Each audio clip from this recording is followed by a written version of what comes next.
ഞാൻ റേഷൻ കടയിൽ നിന്ന് ഒരു ആട്ടമാവ് വാങ്ങിച്ചിട്ടുണ്ട്. ഒരു ആട്ടമാവ് വാങ്ങിച്ചിട്ടുണ്ട്. ഞാൻ എപ്പോഴും റേഷൻ കടയിൽ ആട്ടമാവ് തന്നെ വാങ്ങിക്കുന്നത്. എത്ര റേഷൻ കടയിൽ കൊടുക്കുന്ന കാലം തൊട്ട് ഞാൻ വാങ്ങിക്കുന്നുണ്ട്. നോക്ക് കാണിക്കണമെന്ന് ഇന്ന് പുട്ടുണ്ടാക്കാൻ വേണ്ടി തയ്ച്ചെടുക്കുകയാണ്. ഇങ്ങനെ ഒരു വീഡിയോ കണ്ടിരുന്ന റേഷൻ കടയിൽ നിന്ന് വാങ്ങിക്കുന്ന ആട്ടമാവിൽ പുഴുവുണ്ടാകും. പക്ഷേ ഞങ്ങളിവിടെ സ്ഥിരമായിട്ട് വാങ്ങിക്കുന്നുണ്ട്. ഇതുവരെ ഞങ്ങൾക്ക് അങ്ങനെ പുഴുവൊന്നും കിട്ടിയിട്ടില്ല. പിന്നെ എനിക്ക് തോന്നുന്നുണ്ട് അതുപോലെ വാങ്ങിച്ച് വെച്ച് കുറച്ച് ദിവസം ഡേറ്റ് കഴിയുമ്പോഴൊക്കെ പുഴു വരണമായിരിക്കും. റേഷൻ കടയിൽ ഞങ്ങൾ വാങ്ങിക്കുമ്പോഴൊന്നും ഇതുവരെ പുഴുവൊന്നും വന്നിട്ടില്ല. ഉണ്ട് പുഴുവൊന്നും ഇല്ല. പുഴുവില്ല. നല്ല തവടിയൊന്നും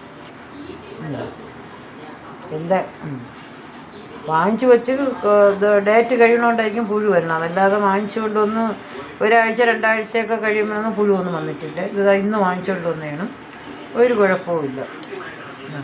ഒരു പുഴുവോ ഒന്നുമില്ല. അതിൽ വേസ്റ്റ് മാത്രമേ ഉള്ളൂ. മറ്റേ ഗോതമ്പിൻ്റെ ഇതേ ഉള്ളൂ, അല്ലാതെ ഒന്നുമില്ല. അത് ഞാൻ പിന്നെ പുട്ടുണ്ടാക്കാൻ പോവുകയാണ്. ഗോതമ്പ് പുട്ട് രാത്രിത്തേക്ക് മതി ഗോതമ്പ് പുട്ടുണ്ടാക്കാൻ നല്ല മാവി തന്നെ. കുറ്റം പറയാൻ വേണ്ടി ഒന്നുമില്ല.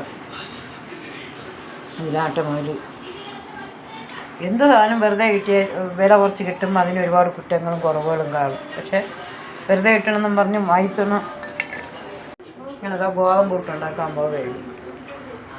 നമ്മൾ മനുഷ്യർ തന്നെ, നമ്മളും പുഴുവും ഒന്നുമല്ല കഴിക്കുന്നത്. റേഷൻ കടയിൽ ആട്ടമാവ് പുട്ട് വെച്ച് ഒരു കുറ്റി പുട്ട് വെച്ചിട്ടുണ്ട്. റേഷൻ കടയിൽ പുഴുവില്ല, ഇല്ല. നല്ല ടേസ്റ്റ് ഉണ്ട്. നമ്മൾ ചെയ്യണം അങ്ങനെ നമ്മൾ കഴിക്കുകയും ചെയ്യണം.